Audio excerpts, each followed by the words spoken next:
I think you should be receiving now the slides. I thought you had received them, but I sent an email to Sarah this morning with the slides without attachment. So sorry for that. Everyone received the but Just now, yeah. yes, now. Thank you, Ben. So you should have them just in case some people prefer to.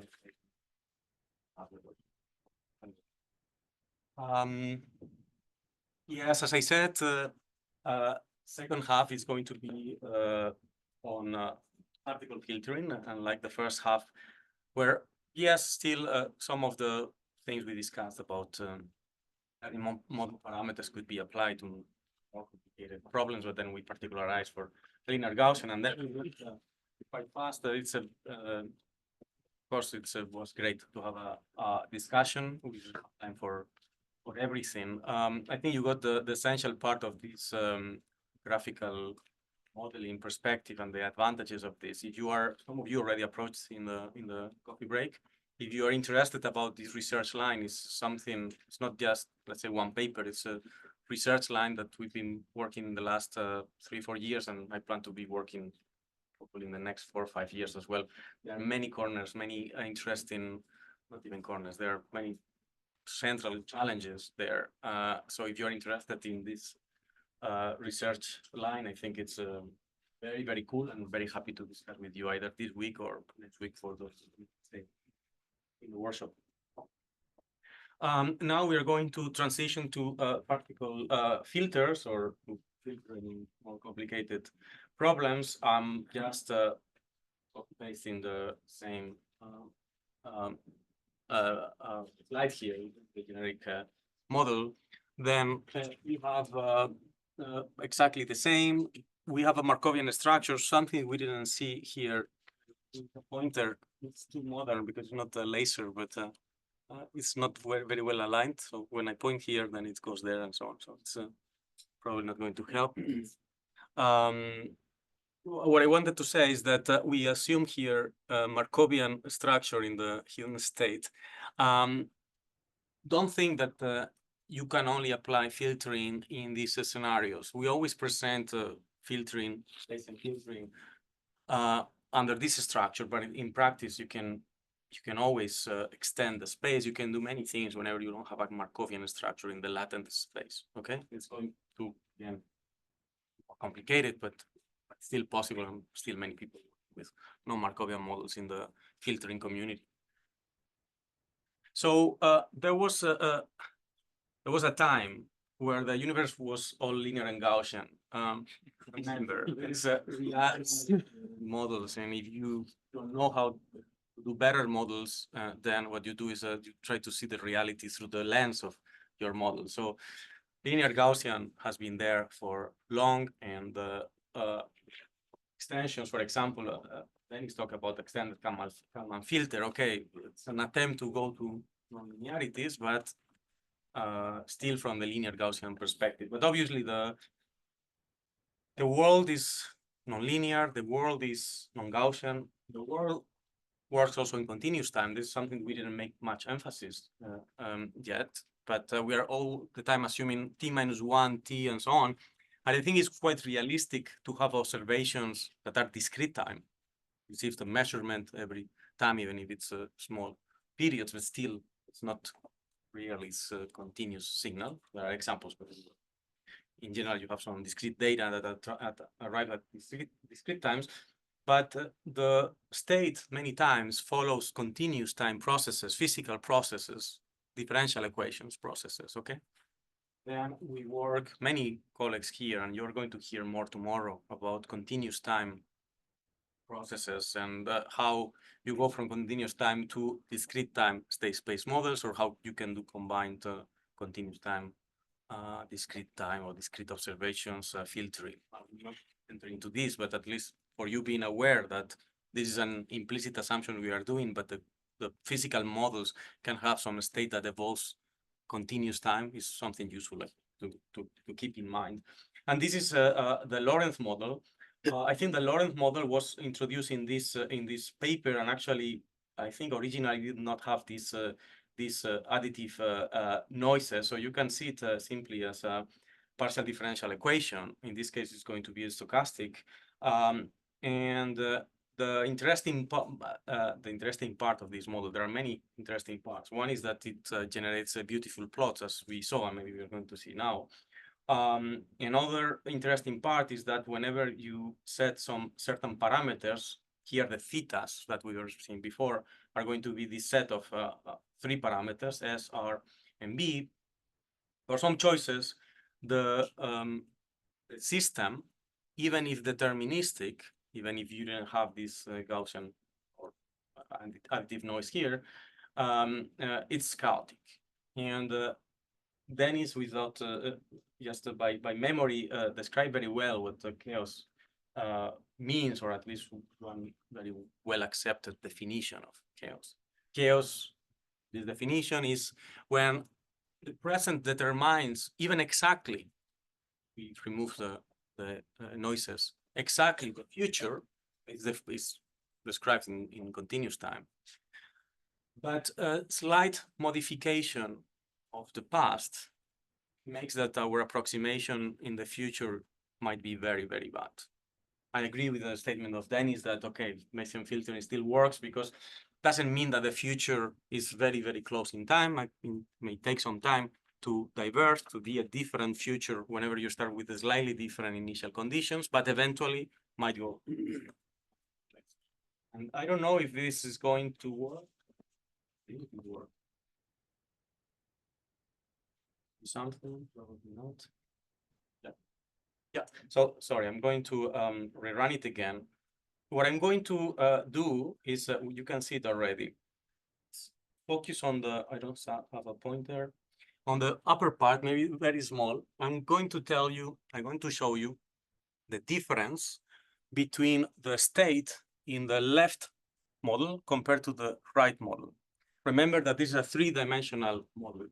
And then obviously there are 3 coordinates. We have only 2D here, so it's a projection, one of the 3 projections that Dennis showed yesterday. What I'm going to do is I'm going to initialize the system in 2 different points, and the points are going to be in the 3 dimensions, are going to be identical in 2 dimensions, and they're going to differ just in 10 to the minus 4 in one of the dimensions, okay? So I'm going to, now that you know what you're going to see, you're going to see exactly the same because it's deterministic here. There is no noise, deterministic, but just same system initialized in 2 points that are almost the same, but just slightly different in one of the dimensions. And you see that you will see the look up first, 10 to the minus 4 in the first dimension. It's how it differs. Now you can see maybe the colors are not perfect and the lights are. You can turn off the lights. I don't know how to do this. And for some seconds. Yeah, that would be my wish. Okay. Yes. Good. So so for the moment, both of them are not very dissimilar. What I do here, the red ball is just copying the right one, and the blue ball here is copying the left one. So they were initialized the same, but do you see they diverge already? Does it make sense? So at some moment, they arrive there very close, but one goes to one attractor, one goes to the other attractor. I could be watching this for hours and listening to me actually. So it's the darkness. So yeah. So let me see if we can recover. So this is an example of seeing Lorentz chaotic behavior in practice. It's very cool. So the Lorentz model, obviously, apart from the chaotic behavior, that there's nothing to, it's not necessarily related to what we are going to say. It's still Markovian whenever we are working this with this integration. So once again, we start with the continuous version, but then with Euler Maruyama, it's a discretization. How to go from continuous to discrete? If you don't know much about this, it doesn't matter. But we build that discrete version, time discrete, discrete time version, and then I put Markov here and I put in green, hopefully it helps, to realize that now you have the 3 dimensions okay, of the vector 3. And then you can see that the time t, each of the dimensions depend on the other dimensions of t minus 1. Still, we work in this discretization, working with the stochastic version, doesn't matter. But in this model here, we have Gaussian noises, still fine. So up to here, we say, okay, we could use a linear Gaussian, but then we have this problem. Do you see? Dimension 2 does not depend on a linear combination of the other dimensions. Remember, in the final part, there was maybe not depending on all the other dimensions. Here, it depends on all dimensions, but also depends on a product of these two other dimensions at t minus 1. Non-linearity. Forget about Kalman filter. You cannot use it. Okay. Same equations as before. If you want to do filtering, one way to see it is prediction and update. You still can have this similarity in mindset with the Kalman filter, then obtain this distribution that was Gaussian before, and then do the Bayesian update, and then obtain the filtering distribution. But you cannot do it analytically. Problems are integral in general. At least in the Bayesian setting, you cannot solve integrals, and then you cannot proceed with the recursion. So this integral is in general, whenever, unless you have this Gaussian with linear dependency here in the mean of xt and so on and so forth, this doesn't have a solution. And also in the Bayesian update, this you are going to need this normalizing constant, which in general is, if you realize this is just the integral of the numerator with respect to xt in such a way that the whole thing density, it integrates up to 1, and in general, it's not going to be integrable, tractable. So yeah, the same also here, if you want to compute some moments, many times you will also have integrals that are not tractable. So all the parts that here are in red are difficulties, and you cannot, in general, obtain those. So you cannot do the Bayesian recursions. So we could jump directly to particle filtering, but particle filtering is heavily based, I mean, it's a Monte Carlo method, and it's heavily based actually on importance sampling. So what I've planned here for you, hopefully it's not too much. I think it's too much, but I had this fear, like, oh, maybe I'm not giving them enough, and then I was like, okay, maybe it was too much. But we go in the same logic as before. Let's go about the essentials, and then you have the materials. Now, fully have the materials after me succeeding in sending the attachments, and then you can go through it. I'm very happy to discuss anytime this week, anytime the next week, even online, if you want to discuss any aspect of this. Okay, but I think important sampling is I think it's, everyone would agree, it's a essential building block of particle filtering. And I remember when Dennis presented yesterday the booster particle filter at first, it's not that obvious to see where important sampling is presented that way. Then, of course, if you start explaining, see how it arises. My point here is that it's very useful to get a strong understanding of important sampling up to some level. Everyone has a different level because of your needs, of your curiosity, your search. But if you want to progress in understanding, implementing, proving, developing new methods, the deeper understanding you have on important sampling, in my opinion, the better you will do.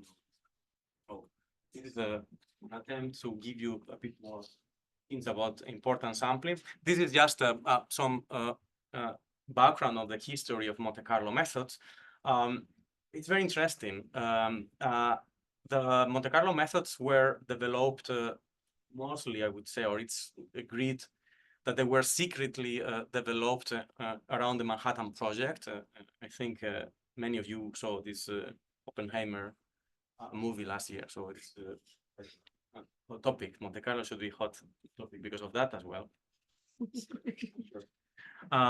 It was associated to this project because in particle physics, they needed to do experiments that are complicated to do and that require, or that can benefit, not require, from the Monte Carlo sampling. So rather than doing experiments, it's possible to simulate some experiments, what would happen.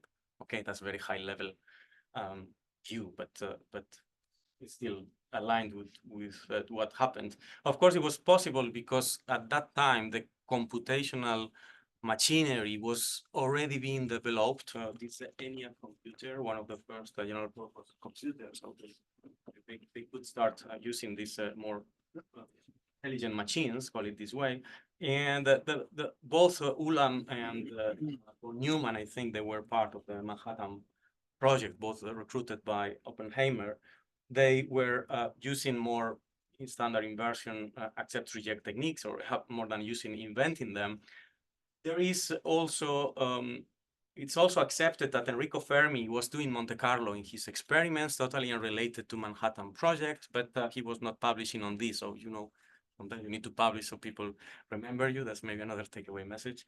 But I think they acknowledged that Enrico Fermi was doing this. And by the way, Enrico Fermi was a very interesting and funny character, and he was fooling his PhD students by playing the role that he would predict what would happen in some experiments that they would do, actual experiments, physics experiments. And what happened is that he had insomnia, so he could not sleep much. And then he was developing some Monte Carlo methods, some rudimentary. So at night he was playing already with Monte Carlo, doing some sort of rudimentary simulations of the experiments that they would do in the actual laboratory. And then he would play this mind game with the PhD students. That's another takeaway message as well. Supervisors. Anyways, it's there are many interesting, funny stories around this. And you can read, I recommend strongly to read this paper. It's not technical paper. It's about the development, the history of Monte Carlo methods, and told by, I think it's Nicolas Metropolis, who is one of the fathers of MCMC methods, and the name to the Metropolis algorithm, one of the most important algorithms. Maybe some of you know the Metropolis Hastings algorithms. Anyways, I will not enter into details, but this part is quite interesting. But let's go to the drier part, which is the questions. So yesterday, Dennis gave us a very nice introduction about Monte Carlo methods, and I follow slightly different notation, but not very. And also I like what Dennis did about, look, when you are sampling from a density, from a distribution, what you are doing is you're approximating potentially a density with this particle approximation. And once you do it this way, then it's simpler to see why anything you will do with these particles, with these samples, by the way that we use them sometimes as synonyms, will allow you to estimate moments, integrals, with respect to the true density that is involved in the process. Okay, so this is some people call it raw Monte Carlo, direct Monte Carlo. Can you call it direct Monte Carlo here? Perfect Monte Carlo. And the idea is that you are able to simulate your samples from pi x. Okay, in that case you can simulate you can simulate the n samples, yes, and then you evaluate them in the function f, and then you construct these estimators. One way of seeing this is just intuition, nothing mathematical, is that you're interested in this integral, has this integrand. What you do is, okay, I decide to simulate from this part, and then I evaluate in this part. This quite high-level intuition is useful later on. Aspects, for example, in important sampling. Okay. So as I said, Dennis introduced this way yesterday, that instead of having the true density here, you replace it with a particle approximation. And then whenever you have this here, you're going to have a sum of deltas. And I agree that sometimes in processing, deltas are dealt with without much explanation. But maybe unlike Dennis, I think it's dealt with quite a solid theoretical purity, but maybe not necessarily discussed. The thing is that this the rack impulse can be integrated because of its definition. Again, I don't have the time to go into all the details, but if you have any question about this, I'm happy to discuss later in such a way that then you can turn this integral finally just into a sum of n components. Okay, I'm not telling you, I'm aware of this, but I don't want to enter into every single detail. So finally, the integral becomes a sum of elements. And this is one example where we simulate 200 samples from a Gaussian distribution. Then the position of these points are they are not technically deltas, delta goes to infinity, but that's, we would enter into a discussion with Dennis on this. Then the bars are simply where the samples are located. And the fact that all of them are with the same height, I'm indicating here that they have the implicit same weight. What do I mean by this is that here there is this 1 divided by n. We put it inside to see that all of them contribute the same to the estimator. I'm trying to put it this way to introduce importance sampling very soon. Okay. So in importance sampling, you are going to do the manipulation that Dennis already discussed yesterday. You multiply and divide. You need the Q to respect certain rules. For example, it needs to have a mass, whatever pi x has mass, or it's non-zero for the density. But again, I'm not going to speak very precisely in terms of measure theory and so on. You will have this afternoon to be precise and do a much better job than me. But remember the intuition I gave you before. We see the integrand, and now remember what I said. You decide to simulate from one and evaluate the other one. You decide now to simulate from this one and evaluating this one. It's not by chance. This doesn't happen by chance. And I'd like to even talk more, but again, time restriction. But I find it a nice intuition.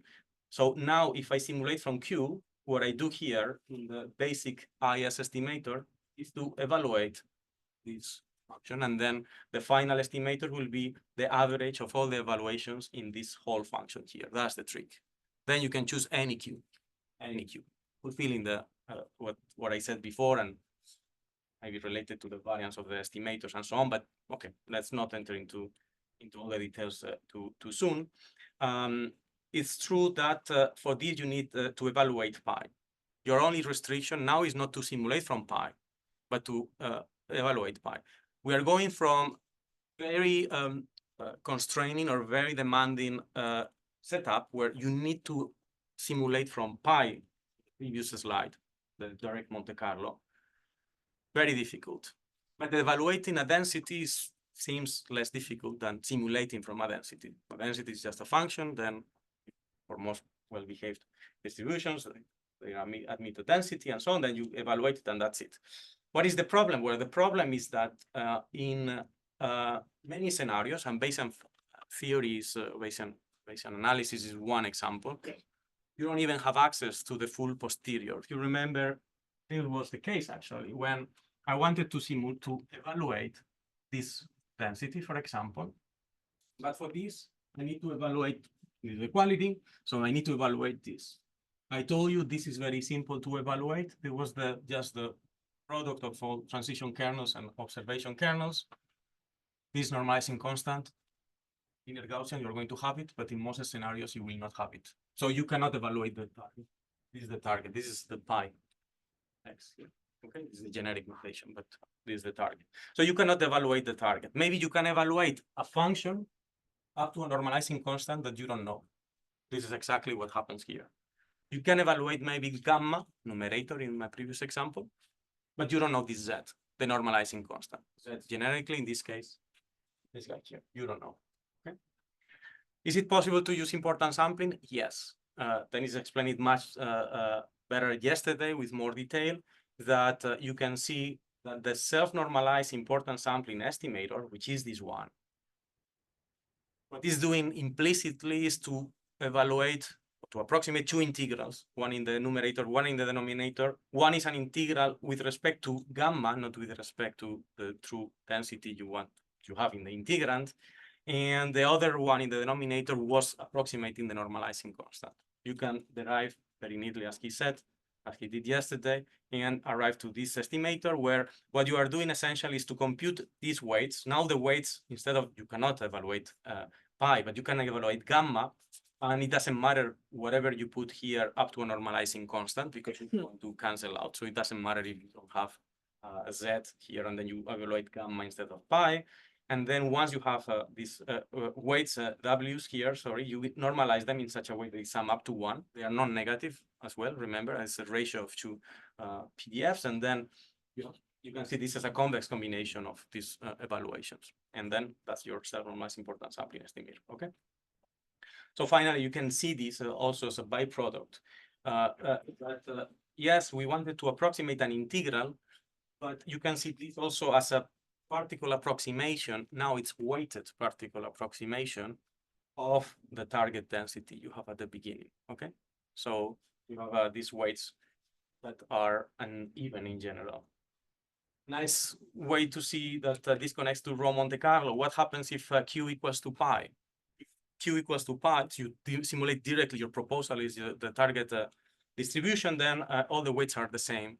Then you have all these guys are the same. When you normalize them, they need to sum up to 1, and they are the same. So it's 1 divided by n. You have 1 divided by n. You recover the standard direct Monte Carlo. Yeah.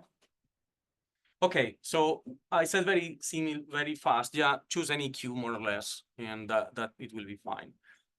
Fine means valid. Fine doesn't mean good.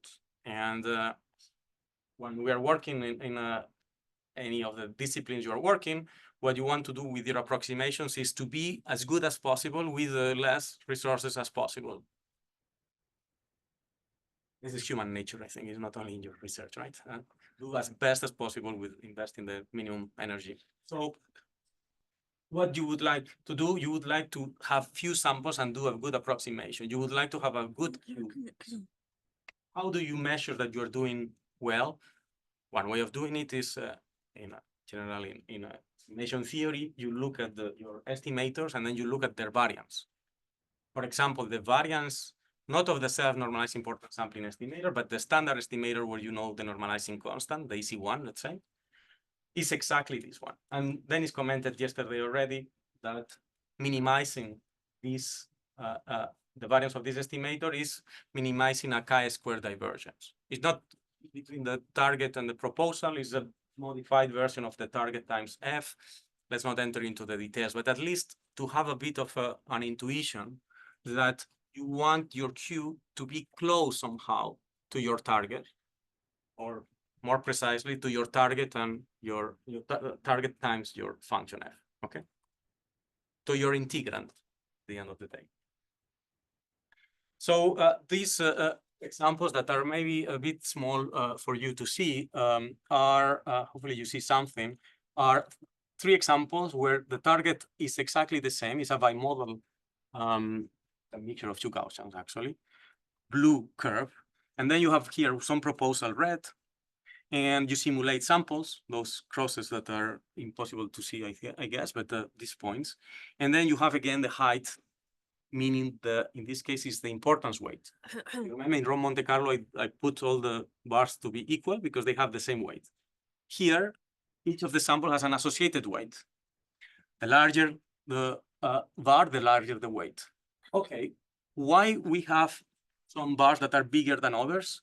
Think of the importance sampling. The importance sampling ratio, the importance sampling weight, measures in the area where the sample is, how well the target is represented by the proposal. If the weight is high, means that the proposal is undercovering the target. Yeah? If it's small, it means it's the other way around. So for example, let's start here. My proposal is matching, so the red curve is on top of the blue curve. It's exactly the same. This is standard Monte Carlo, direct Monte Carlo. Then all the weights are the same. Here, I have just one Gaussian here covering more or less 2 modes. And here I'm below this part, then I have high weights. Here the same, target is big and proposal is small. Here, for example, I have a lot of probability mass in the proposal, but the target has not. So the weights are almost 0. That's why you don't see the bars here, okay? Is this good? Well, it depends, but I would say that this is acceptably good in the sense that there are some weights variability, some big, some small, almost 0, but you have a lot of good representatives, a good weight. So whenever you will use these weights in order to do your final estimator, it's going to be dominated by many weights. Let's go here. even if you don't see it, there's even a different scale, because I wanted to represent something I'm going to say. Now the proposal, even if broad, is centered at the mode of the left. So the mode of the right, maybe you can realize that is going here very small, while the target is big. Whenever you evaluate, just imagine here, you simulate from the target, from the proposal in red. Most of samples need to be around where there is probability mass, but sometimes you go to the tails and then you simulate from the tails. That's what happens. Then whenever you do target divided by proposal, here in the tail, the proposal evaluation in the denominator is very, very, very small. Here, the target evaluation is significantly high, huge weight. Okay? What happens here is that whenever you will do your final estimators, you will have few samples that are going to dominate. Remember that you take all these weights and then you normalize them, which means that those will be almost negligible compared to this one and maybe these two. So effectively, you have three samples, three particles that will dominate in your estimators. Bad proposal, at least worse proposal than this one, okay? So how to find a good proposal? This is a very complicated problem. In general, in the Bayesian setting, in machine learning, in state space models, you will see very soon that we also want to have good proposals. Is very complicated because a priori you don't really know where the target has probability mass, the posterior that you're trying to characterize. And there are many other problems that this posterior may have. There are some techniques, at least to detect that you are not doing a good job. And I think this resonates in the sense that when you see some weights having being very big and many of them being zero, very close to zero, then you realize that effectively you have few samples. There is this metric that is called effective sample size, has been used a lot since the 90s, even before maybe, but there is one paper that I wanted to cite here, Kong 1992, where it suggests that you could use this, where this is the normalized weights, in order to get an idea of how good your particle approximation is. Meaning that this metric can be, if all of them are equal, you can put 1 divided by n here, and you realize that effective sample size is n, so it's the maximum. And whenever all of them are 0 except 1, you can see already here, it will be all 0 in the sum except 1, then that would be 1, which is the minimum. So that tells you something. It's not a magic metric. So this is the message I wanted to give here. If you use effective sample size, don't trust it as, oh, that's a miracle metric that is going to tell me how well I'm doing with my particle approximation. This is discussing this in this paper, and we derive it from the beginning and so on. But again, be very careful with the effective sample size. So, but what should we do in order to do multiple, to get a good proposal and put it in a correct place in such a way that then my sampling and weighting, I get a good particle approximation? There are two ways to go. They are complementary. One is have more than one proposal. And I think here is clear. If you are working with Gaussian proposals, there is no way to approximate this target with a good Gaussian proposal. But if you had two proposals, one around here and one around here, maybe it would be possible. Okay. So this is one thing. And the other thing is adaptive importance sampling. What does it mean? You start with some proposal or some proposals. You simulate samples. You have the weights. You see something there that tells you, oh, my proposal should have been slightly different or very different. Then you have a new proposal, you do the sampling, weighting, so on and so forth. This is adaptive importance sampling. I'm going to give you some hints about these two, multiple importance sampling and adaptive importance sampling, and then we resume and we go to the particle filtering setup, and then we see how we can extract this knowledge or use this in order to do better filtering.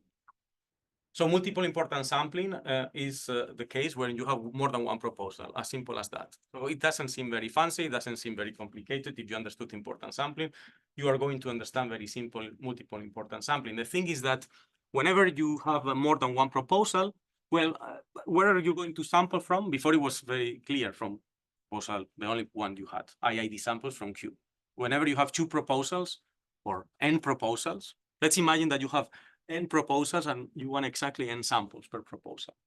What can you do? You may think, oh, but it's straightforward for me. I know what I would do. And what weighting you would do is target divided by proposal, but which proposal? But you have several proposals. So we started to see that some people in the literature work or managed proposals, multiple important sampling setup when there are more than one proposal in different manners. So for example, if you have n proposals and then you want n samples, what is the straightforward, for many people, way to proceed? Well, I simulate my first sample from the first proposal, the second sample from the second proposal, and so on, right? Easy, right? It's like common sense. The weighting. What did we learn from important sampling? It's almost a dogma. Target divided by proposal. Target divided by proposal, right? So if the first sample in here was simulated from Q1, then the weight should be pi target divided by Q1, right? Makes sense. Well, this is what I would have done. Well, and it turns to be the very bad idea. The estimators are very bad. We will maybe some people don't believe it or say why this is the normal way to proceed, but still I can tell you this is a very bad idea. I'll show you why it's a bad idea very soon. Another approach is, look, if I have n proposals and I want n samples, why not putting them all together? I don't know which proposal is best. So why not building a mixture of the n proposal? This is C here. This is the mixture. And then I simulate IID from the mixture, the n samples. Makes sense as well, because I don't know which one is best, so equally weighted, and I simulate. Okay, maybe not a bad idea. Only problem is that maybe you are going to use some proposals in the mixture several times and some others will not be used. Maybe that's not a problem, maybe that's a problem. Okay.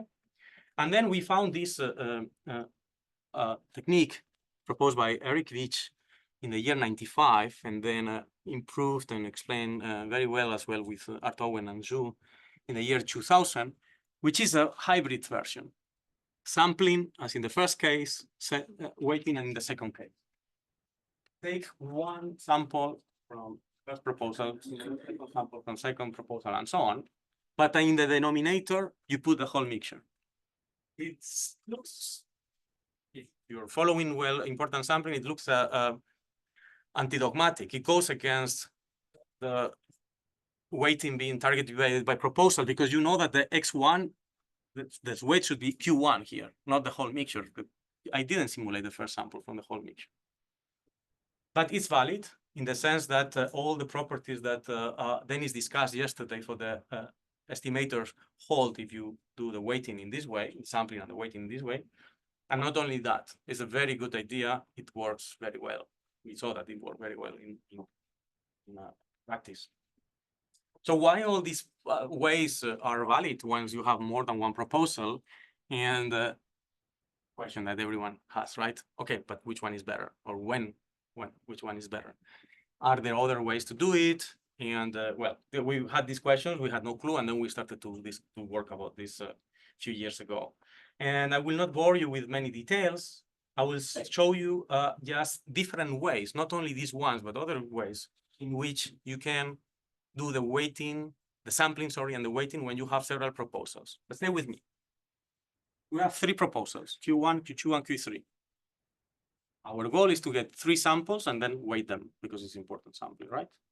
So one way you can do is to take the mixture of the 3 proposals as we saw before, and then build this equally weighted mixture, simulate IID samples from the mixture. In this case, as I said, maybe this is the index that tells you in the mixture sampling which proposal you will use. And then once you choose the proposal, you simulate from the proposal. If you work with the mixture sampling, very boring. You know what I'm talking about. If you have not worked any, or you never even implemented, maybe you didn't realize that whenever you're sampling from a mixture, you need, for one sample, you need 2 random variables. First, you need to choose which component of the mixture you use. And then given this component, you simulate, okay? So this is the index that tells you which component to use. Since you're doing IID from the mixture, can be that twice. This is just random. If we did it again, would be different numbers here. You use for this 1 and 2, sorry, you use the third component. And then given that you use the third component, well, x1 and x2 are simulated from Q3. Okay. And then this one is from Q2. So the point here is that you can interpret here that the proposal, and it's an interpretation, statistical interpretation, that the proposal in this scenario, so under the same sampling, exactly the same sampling, the proposal of x1 is Q3, and it's true. And for this one is Q3, and for this one is Q1. And this, you plug it in the denominator. But you can also think that, come on, the 3 samples are coming from a mixture that has 2 components, Q3, and 1 component, Q1. Why not? It's true that you simulated these 3 samples using twice this one and once this one. So twice this one, once this one. But come on, no. Well, let's go to the beginning. How do you start it? I started with an equally weighted mixture of 1, 2, and Q1, Q2, and Q3. So no, I want to put the whole mixture. The 3 schemes are valid. You can put the same weights. Sorry, the same weights. You can choose to go with this, use these 3 weights, and then build the importance sampling estimators. They keep the properties that Dennis explained yesterday, or do the same here with the 3 of them, and then it will work. What about if you select deterministically, as you saw in these other examples, the components? It's still possible to say no. First sample from the first proposal, second sample from the second proposal, and so on. Then proceed like this. And then you say, but what is the distribution of the first the first sample is Q1, I know it, so I plug it in the denominator, and I do the same for the other samples. Or I said, no, I want to put the whole mixture. But that's maybe a lie, because it's clear that this is not the distribution of X1. But this is a collective lie that works together, and you get along with each other, because all of them interpret that the whole distribution of the 3 samples is the mixture, and it works. There are many ways to explain this. You could see this as a stratified sampling, for example. It's a variance reduction technique. If you're familiar with this, then this interpretation works. And now you can see that you're doing a mixture sampling with variance reduction. It's possible to not see it, and still the validity still holds, because you can still derive all the theoretical guarantees. But which one is better? Well, we were very lucky to find that regardless which target you have, regardless which set of proposals you have, regardless which function, text function, sorry, this is F in our notation, you want to integrate with respect to this target, there is this ranking of which one is better. And the winner is this one, the one invented by Eric Rich in 1905. So you get the best for doing variance reduction in deterministically sampling this way, but then put the whole mixture in the denominator. Eric Rich got an Oscar, an Academy Award, Hollywood, because of this. There's a video of some presenter saying, for his work in a multiple important sampling, more or less, with some mistakes.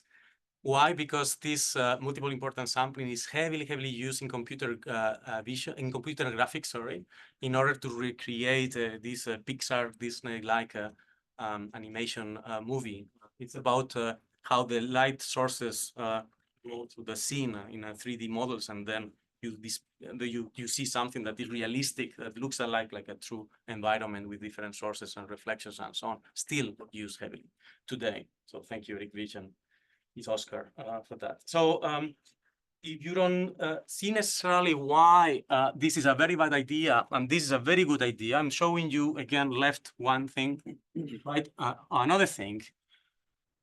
Both share that they sample. Now we have many samples, m divided by 2, m in total, simulated from proposal 1, blue, and another set, proposal red in the right. And then I'm going to, for the same set of samples, I will either use the scheme N1, remember, the one that only has one proposal, each proposal in the denominator. So if I know that all this set of samples were coming from Q1, then I will use this. And if I know that it's coming from Q2, then I use its the the denominator. Yeah, the Q2 in the denominator. So it's the common sense, the standard extension to multiple importance sampling, where my common sense as well would fail dramatically because it's a bad idea, very bad idea. And in this case, we will use the lie that works, that I use the same denominator in all of the samples. Why this example is showing such a big difference, and I'm going to show you the difference why. Well, first, let me tell you what the target is. I told you what the proposals are, the blue one and the red one. The target is bimodal. So in this case, we have two proposals. One proposal is covering, you can discuss that it's not perfect, but quite well, one of the modes, right? And the other proposal in red is covering quite well the second mode. Okay. Collectively, they are doing a very good job. Individually, they are awful. That's the key. Another way of saying it. Why? Because whenever you are going to use the standard weight, you do target divided by proposal, then each of them is totally unaware of the other one. Are selfish, they don't cooperate. Meaning that pi divided by q is fine in the samples around here. But you sample now, because it happens, some sample here in the tail, blue simulation, then you get target high because you have the other mode there. Divided by proposal, very small, it was in the tail evaluation, huge weight. The same happens the other way around for the other proposal. Well, when you do this, you do the evaluation of this sample. Let's imagine this, you simulate from the blue one, the Q1, and then you have this sample here. But in the denominator, you don't evaluate only Q1, but the whole mixture. And your friend Q2 is there to cover you. No, I have probability mass there. Why should I have very small value when I evaluate it? No, I have a significant value, which means that the denominator has higher value than the weight has lower value. Then your weights here are, many of them have a decent value. Then the estimators would be much better. So this is a 1D example. This is an example where your proposal here are, each of them is covering well the mode. How we arrive here is another question, but we did a good job. But if we do the mistake of choosing this, just one, plugging the one proposal in the denominator, the variance, or the metric that tells us how well we are approximating here is this one. Just focus on this number compared to this one. 6 order, 6 orders of 5, 6 orders of magnitude of difference. This is the difference between working and not working. So just remember, if you want to remember something up here about importance sampling, something new is that whenever you have more than one proposal, you would like them all of them to be in the denominator. Yeah.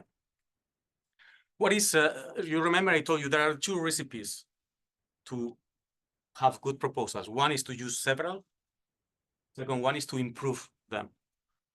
So can you go back one slide, please? Sure. How robust is this when you have, so here you have a bimodal true distribution with equal weights, right? Mm-hmm. You propose from a bimodal true distribution with equal weight.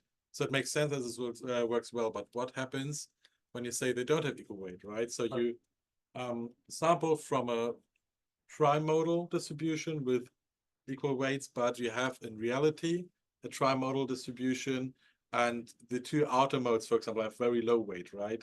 Because then you would actually here you just have a really good proposal when you combine your proposal, your separate proposals. Totally agree. Then the same catastrophe would happen here. The thing is that here that would not be that as good as it is. Yeah. What would happen is that in this case you would like either to improve your whole mixture proposal, because there is an implicit mixture proposal, meaning that maybe you should not have the same number of samples per proposal, but adapt it and then adapt to the modes of the target. So you would like to simulate more from the proposal who is covering the large mode and less from the others.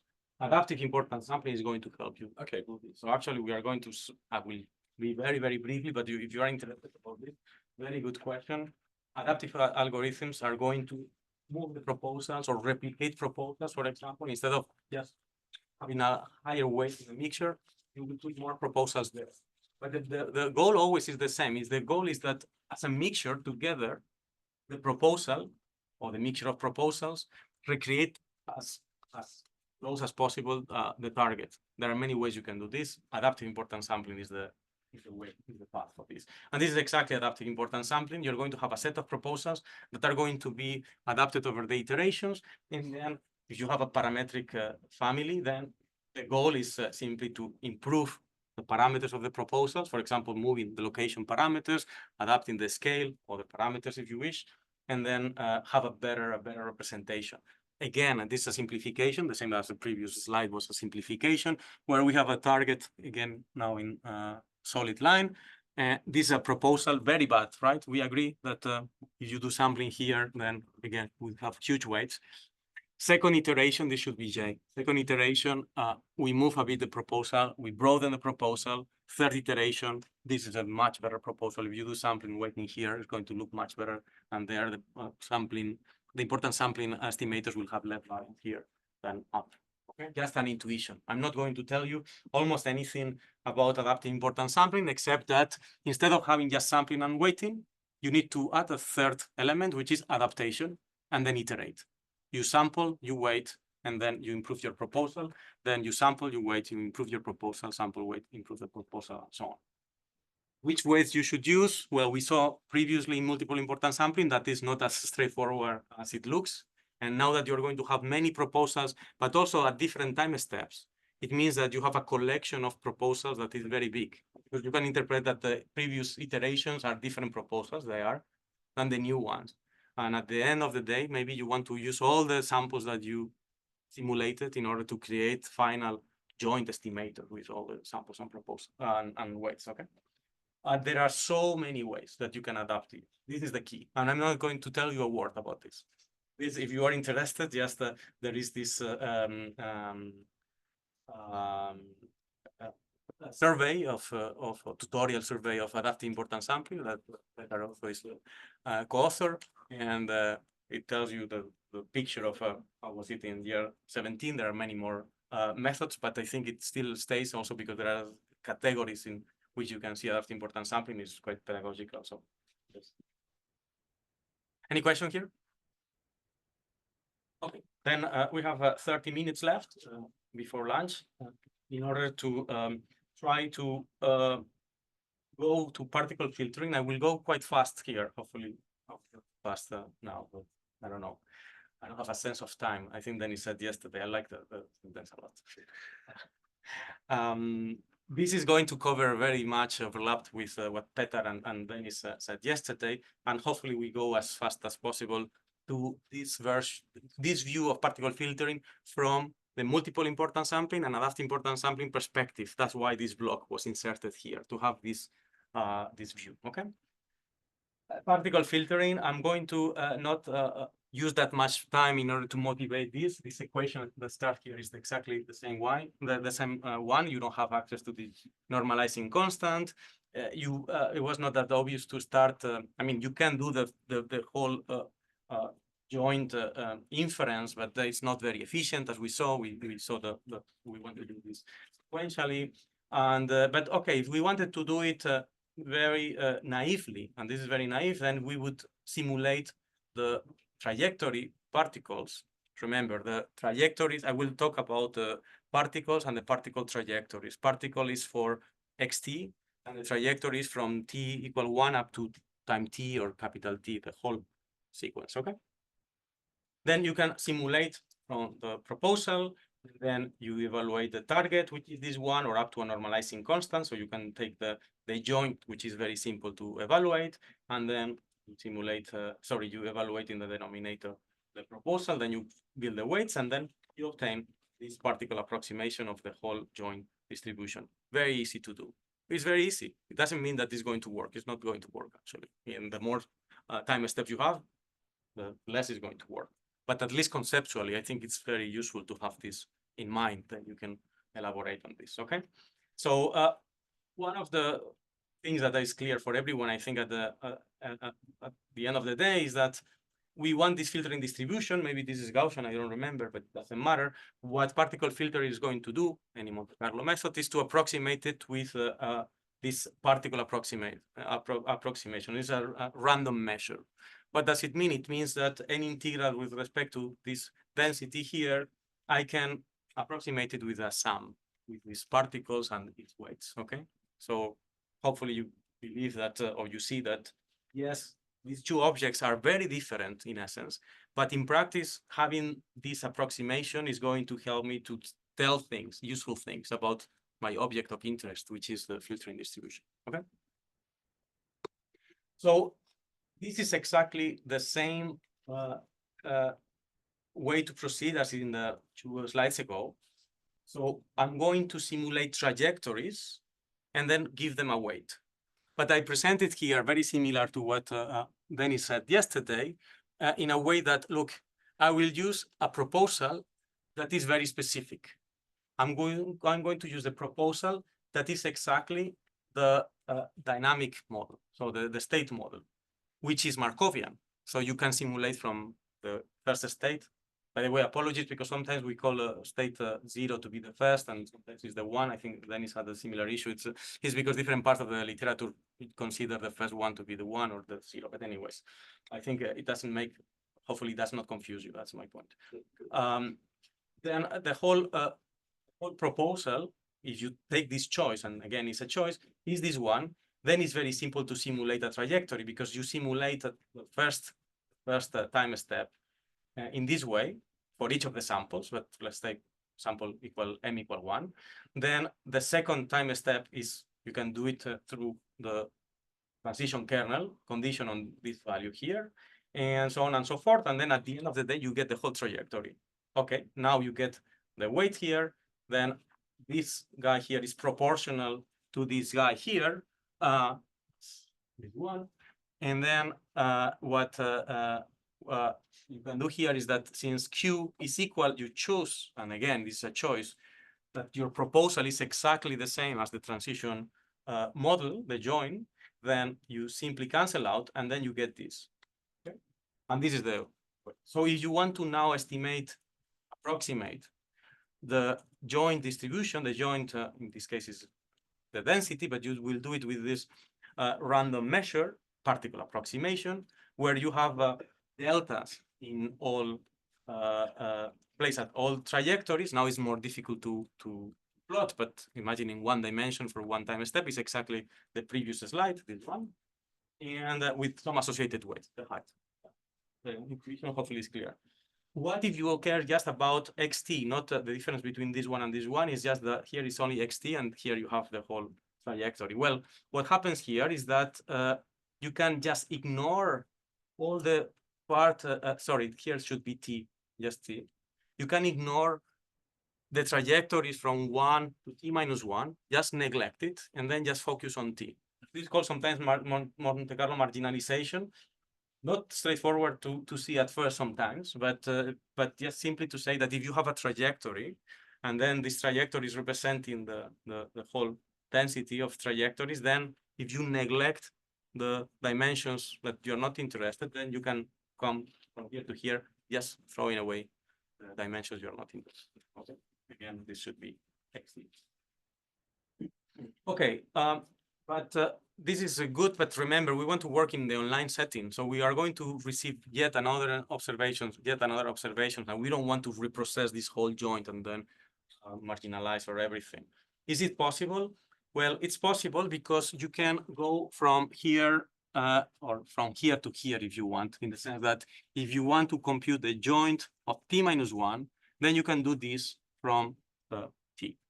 Why this is valid? Well, you can see, I will not go in all the details, but I put this, hopefully it helps to see that this is just applying base. This is the joint, this is it has likelihood prior and normalizing constant.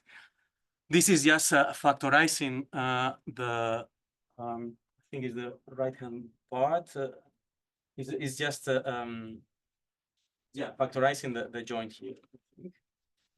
And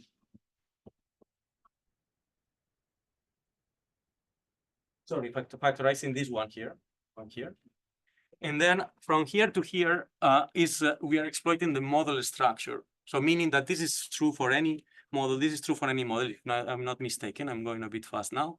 But when I say model structure, what I mean is that if you look at the probabilistic model, and this is what I mentioned before, that it's useful to have this basic knowledge of probabilistic models, Bayesian networks, given that you have xt plus 1, the probability of this yt plus 1 does not depend on all the previous trajectory, does not depend on the observations. Why? Once you observed the only arrow that is incoming to this random variable here, you have it here present, xt plus 1 is present in conditioning, any other variable there does not give you any extra information. This is maybe the most important property of Bayesian networks. Okay? If you didn't know, I think knowing this will save you a lot of doubts about these derivations. If still doesn't solve everything, please read a bit more about this. I think in 1 hour study you would take it if you have some basic knowledge of probability. So the thing is that since we have the fact that the simulation of the trajectory can be done one after the other in the sequential manner that we saw before, and the fact that the conjoint likelihood factorizes, we can invert the two loops. If you remember before, we started for n equal 1, then do this for every time step. The only difference with this slide in previous one is that now we are inverting, and now we have for every time step and for every sample we inverted, and that's very useful because that's now it's an online algorithm. Okay, at every time step we could just here at t plus 1, t plus 2, have more time steps, and then we would be able to proceed this way. The weight is recursive, so it's the previous weight times. Okay, good, very easy. Why not finishing here? It's possible to do this, and that's it. Well, the problem is that whenever you are going to do importance sampling estimators, remember what we just saw, you will have this estimator. This is the self-normalized importance sampling estimator. But what happens when you have a bad proposal? And this is a bad proposal in many scenarios. What happens is that some weights will be very big compared to the others. Both Dennis and Peter show you even some examples and discuss that this is going to happen. I think it's going to happen more and more in high dimension, and the high dimension is not only about xt itself, but the fact that the whole trajectory keeps growing and growing if you have a large capital T, right? Then most likely one trajectory will dominate, which means that any estimator here will be very, very bad. You are devoting millions, if you want, of particles, spending a lot of computational effort, but at the end, your estimators depend on just one trajectory. Okay. The resampling step is going to help for that. I will not comment on this. Peter had two figures yesterday, I think, very nice. What I did is to go to Peter's paper, do a screenshot, not even in vectorial, probably. So it's awful, and then try to explain that the weight is proportional to the size, and then this particle is going to be more likely to be propagated, and so on and so forth. Peter did a much better job, so just read the paper or remember the slides yesterday and the explanation of Peter.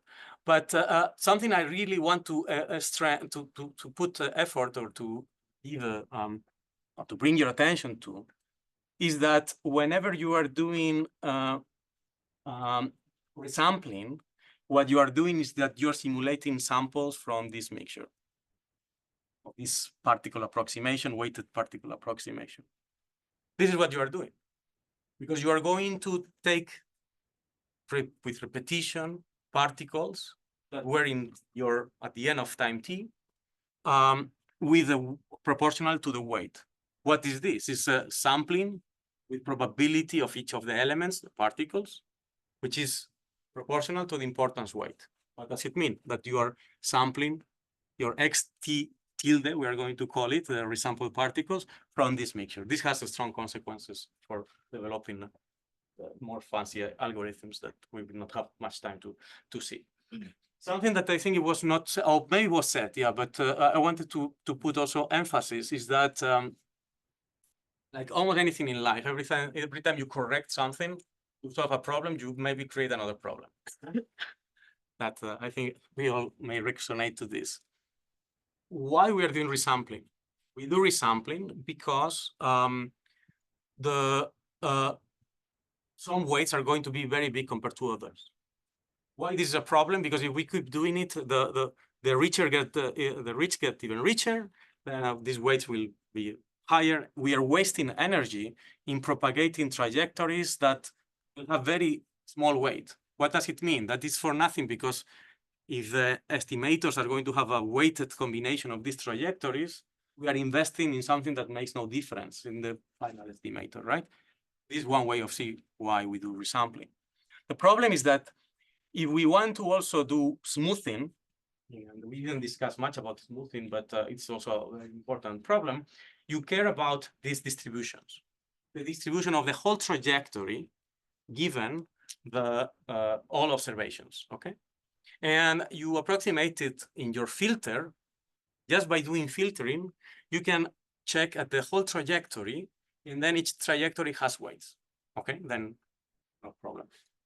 We didn't put maybe emphasis about this. I think it's going to be present in the next slides, that whenever you simulate from a particle, then you can construct from a particle or from the resample from the previous one, you can construct the whole trajectory, which is appending the trajectory until t-1 with the new observation that follows sampling from this trajectory, the ancestor of the new sample, okay?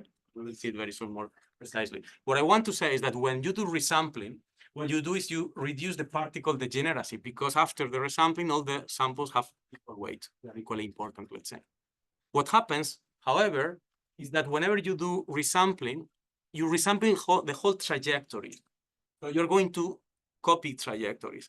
What happens is that when you look back to the previous time step or two times the step before, or so on and so forth, what happens is that most of the trajectories are going to share common ancestors. And some ancestors are not reproduced, let's say, up to the time we are now. And the more you go back, the less ancestors are surviving, in the sense that less particles now are coming from more unique ancestors. I don't know if that makes sense or it's a good explanation. I wanted to show you these two examples. This is time. This is the number of particles, ancestors, because at every time step we have the same number of particles. And you need to imagine that every time you have something like this was one of the big balls on the resampling step that Petar was showing. This sample here would have a huge weight, then would be replicated so many times. This sample here would have very small weight, then it's not even replicated after the resampling. Okay, that's makes sense more or less. You simulate, then you replicate. This is you can see this as a resampling step. Then there is a propagation weight, and then if you have a huge weight, you propagate, you replicate, sorry, with more probability. What I want to say is that when you're at time step 6, if you look backward, then these trajectories in blue, these here never reproduce. That's why it's in blue. The blues are the trajectories that never made it to the last time step, okay? So, you know, all these particles are coming from this ancestor. And this is coming from this ancestor and from this ancestor. When you go 6 time steps back, all of these particles are descendants from just 2, okay? Do you see the problem? This is a bit better here because there are less richer. There is more, it's more likely that particles replicate few times, so giving more room for other particles to replicate. What does it mean? Look at the estimator again. You have this estimator that is trajectories, weighted trajectories. When you have trajectories here, you can fool yourself thinking that, no, I have 100 different trajectories. Yes, but look at you see the trajectories. Imagine that X lives in dimension 1. Then you have 6 numbers, one after the other.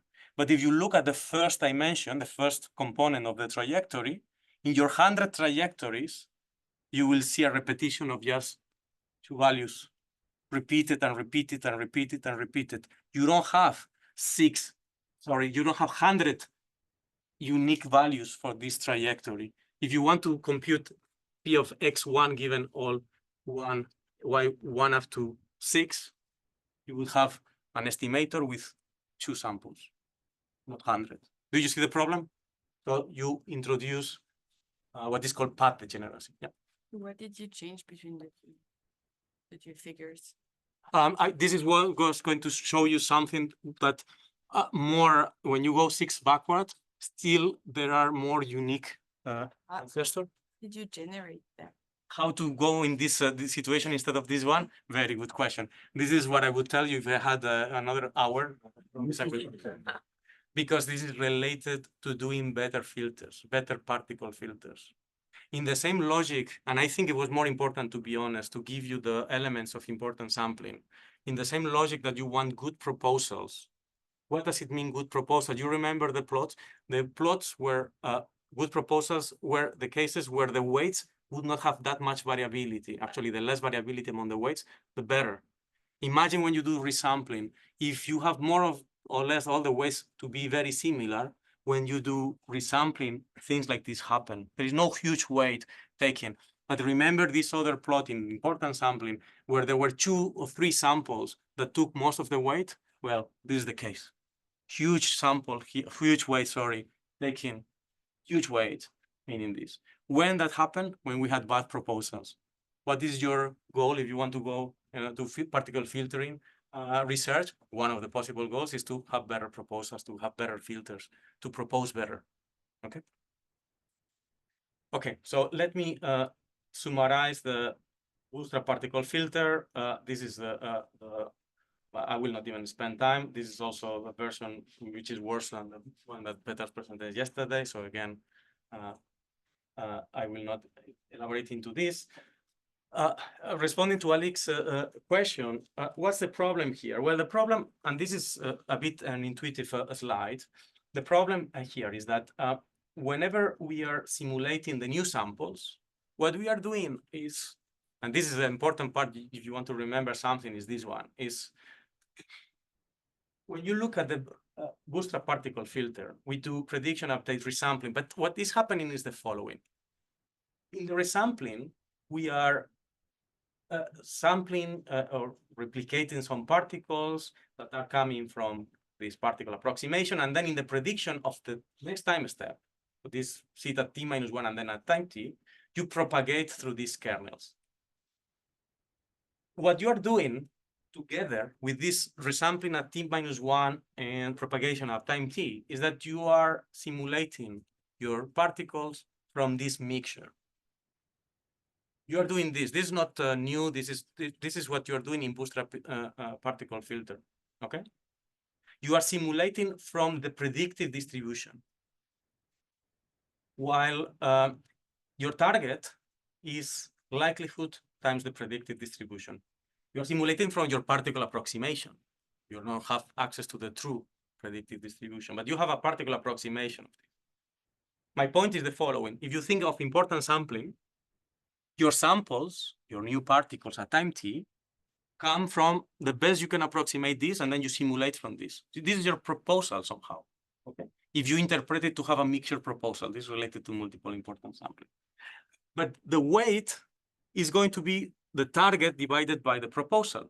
So there is this element here that you're not taking into account, in the sense of you're not simulating, taking into account the YT.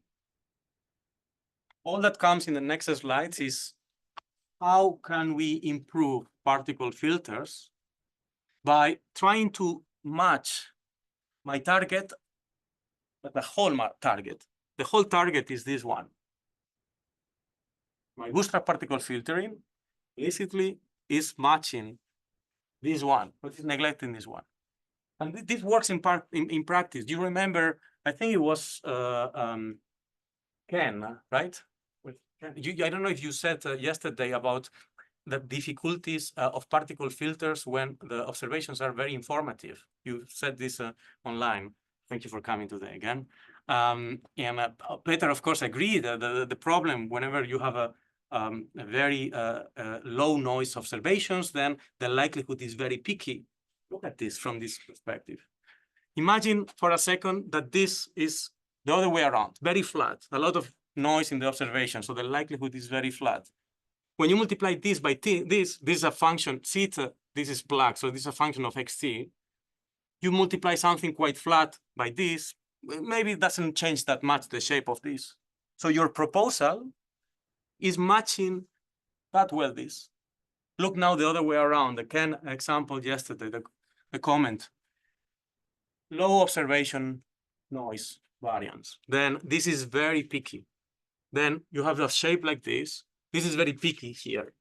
What happens? The product is going to be dominated by this. You simulate for something that looks alike like this, but the whole product does not look alike like this. Bad proposal, very bad proposal.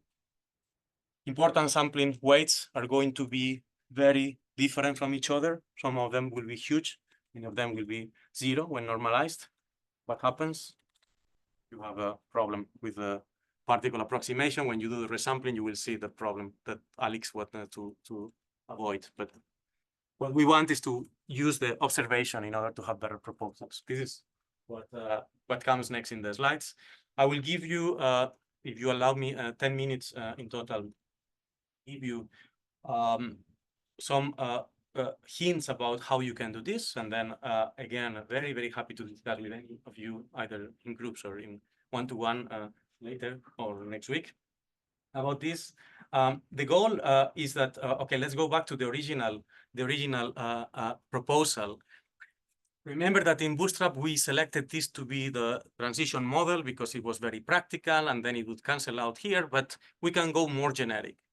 This is probably, arguably, the most generic proposal you can have online. Why? Because at each time step, the proposal depends on all trajectory and all the observations up to time t. This is very, very generic, okay? But let's go a bit more, oops, sorry. Let's go a bit more less generic. Bootstrap particle filter, by the way, would be neglecting all trajectory except t-1 and neglecting all the observations. So yeah, very convenient, but you're not extracting the whole potential, let's say, of that important sampling could give you, okay? We go to something that is still convenient, online oriented, but more informative. So on top of that, I want to include my new observation. So we call this, or we can call it this, an adaptive particle filter, because the proposal now it's going to use the observation. So you're allowed to simulate now from a queue that has into consideration the observation. And then this is what I said before. Once, no, sorry, this is the trajectory, yeah, the whole trajectory. No, yeah, sorry, this is what I said before. That you take the trajectory, at the end of the day, you resample, then you have this resampled trajectory, and then you append the new sample, and then what you have it now is a sample of the whole trajectory. And here you are going to give it a weight to the new sample. Since we are going to do resampling all the time here, it doesn't matter, otherwise you should multiply by the previous weight, but here this is correct. Then is likelihood times the transition model divided by the proposal. Once again, if you choose the proposal to be equal to this, you go back to the Bootstrap particle filter, but if not, you get this. So this is an improvement already to Bootstrap particle filter, condition that you are able to find a good cube. Okay, only that. So this proposal can be good. There is even some choices that are quite usual in the literature about how to plug here something. There is something called the optimal kernel. But in this scenario, even if you plug this optimal kernel, I will not tell you much about this. It's just something better than just xt given xt-1. This is not going to solve all your problems. And without now is going to come a slide that is a bit scary, but just after you are tired and just before the lunch and you're hungry probably. So I'm not going to tell you. So just a spoiler alert: some mathematics are coming. I don't want you to be distracted with the details. I want you to see the high-level picture. And the this is what was coming. The high-level picture is the following. Think about the Bootstrap particle filter. again, think first about the resampling at time t minus 1, because I think this is one of the confusions that sometimes obscures people's understanding of particle filters. So my advice is, if sometimes you don't understand something, try to place the resampling of t minus 1 at the beginning of t. It doesn't change the algorithm, it's just the mindset. What you do is you first resampling from t minus 1, and then you resample the trajectories, yes, in order to combat this particle degeneracy, okay? In this moment, the bootstrap particle filter, not the adapted version that I said before, use the observation. I said it again. You have a collection of particles, some of them with high weight, some of them with low weight.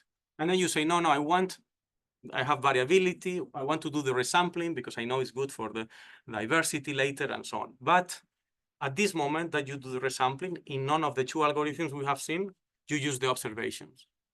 You replicate based on the importance weights, but those were computed using all the observations up to time t minus 1, but not yt. You didn't use yt. Then you do the sampling given the resample trajectory. Now, yes, the adapted version before used yt here here in order to do the sampling. But here, the bootstrap does not use it, just use p of xt given xt minus 1 sample. Okay. And then we do the weight, and of course, the yt appears there. The adapted version uses yt already in this point, but none of them uses in this point the yt. Okay. So now is the slide I was promising that you would love. Resampling is equivalent to simulating trajectories from this distribution. Is this? It's you take your filtering distribution at time t minus 1, and then you simulate from it. And then you have samples that are equally weighted. The point is it possible? Is it possible to simulate from something that is not exactly this one, but this one? What is the difference? The only difference is that to this one, I added yt. Can I resample using information already from yt? This is what the slide is saying. The high-level picture is clear. Before resampling already, I need to include as soon as possible yt. Why? Because otherwise I will simulate samples in areas that are not that interesting, that are going where the target has low probability mass. Yt will tell me, will guide me where to go, where to sample better. This is what this slide is saying. And the slide says, look, do not do resampling using this filtering distribution as always. Modify this filtering distribution. Do the resampling using different weights. And then the next slide, which is not probably very nice either, is, okay, but you modify the resampling. The weights are not like the same ones. Remember, this is the adapted particle filter weight. If you choose the kernel to be equal to this, you would recover this. Do you recognize this at least? This is the importance sampling weight of the bootstrap particle filter. This is the importance sampling weight of the adapted particle filter. This is the importance weight whenever you have done the resampling differently. You modify the resampling because you use this kernel, sorry, this value here. This is just a value in the previous slide here. You are going to use this VT, which is the magenta term. You will use it here. So instead of simulating from here to do the resampling, you include this term here. For each particle, you change its weight. Okay, what you do here, interpretation, you discount it. You amplified the importance of some particles. You resample more from them, but then you discount it and then you get less weight of them.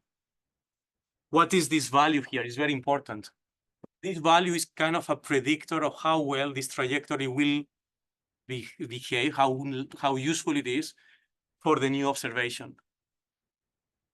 So you do kind of a prediction of the particles at time t minus 1, which ones will perform well with yt, and then you increase the weights for the particles where this is big, some sort of likelihood, doesn't matter the details. Okay, but in importance weight, then you discount it. So you will still have valid estimators. You can do this, and then you will have in some scenarios, a much better particle approximation. Not always.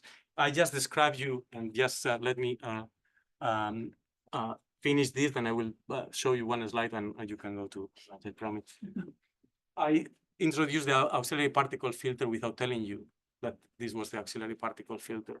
The auxiliary particle filter simply finds some predictor of how well particle M from previous time step, or the trajectory M, will behave in light of the new observation. Then you modify the weights. Instead of using this weight to do resampling, you do this. We call it delay resampling. Why? Because instead of doing it before, after the weighting, you remember that you do the sampling, weighting, and then resampling. Hold on, don't do the resampling. Wait to have the new observation, modify the weights, the resampling weights, that are not going to be the previous ones, but just modified by this, how well this trajectory will behave with this new observation. Do the resampling, and then remember, because we are over using certain trajectories, we need to correct the weights of these trajectories and then reduce the importance weight. This is some interpretation. Auxiliary particle filter. This is one of the main filters that uses the new observation for both resampling and the weighting. I will not tell you much more, just to tell you that from the multiple importance sampling and adaptive importance sampling perspective, it is possible to see filters in a totally different way, which connects with many things that exist in the literature and that people know, which is that in importance sampling, this is an importance sampling algorithm. Particle filter is adaptive importance sampling algorithm. The auxiliary particle filter adapts the proposal because use the new observation to move the proposal and do better samples, okay? So is it possible to simply see particle filters as a standard multiple adaptive importance sampling? And the answer is yes. If you want more details, please check this or discuss with me these days. It's possible to have a framework in which you say, look, I have this mixture proposal in which I will simulate my samples coming from this kernel. Those are the kernels. I'm using just the kernel of a transition kernel. You could use a more complicated P of xt given yt, but it doesn't matter. Then in importance sampling, what do? You choose your proposal, and then you sample and you wait. As simple as that. So it's possible to see bootstrap particle filter, auxiliary particle filter, adaptive particle filter, and many other filters in this framework. So instead of having propagation, update, resampling, what you have is sampling from a mixture and waiting, sampling from a mixture, waiting. The same for the auxiliary particle filter. Instead of having the delay resampling, propagation, update, pre-weights, you have proposal, selection, sampling from a mixture and waiting. And then in the sorry for, I wanted to show you just the final, and I promise it's the final slide. You have just the whole framework. And then if you select these mixture weights, you were asking about the different mixture weights, for example, before. Here, this is the case where you have a mixture, and then depending how you select these weights, and also depending how you approximate the importance sampling weight, then you recover this, or you recover this algorithm, or you recover other algorithms. I find that to be introduced in particle filters, this particularly for people coming from more computational statistics or from machine learning even, probably this is a nicer way to see it than all this pre-computation and the delay resampling and so on. But that's it. I promise to stop here, and I stop there. Sorry for taking more time.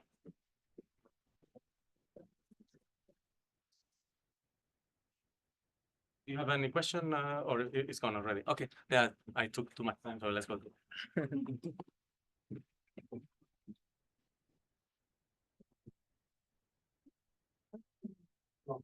So, yeah.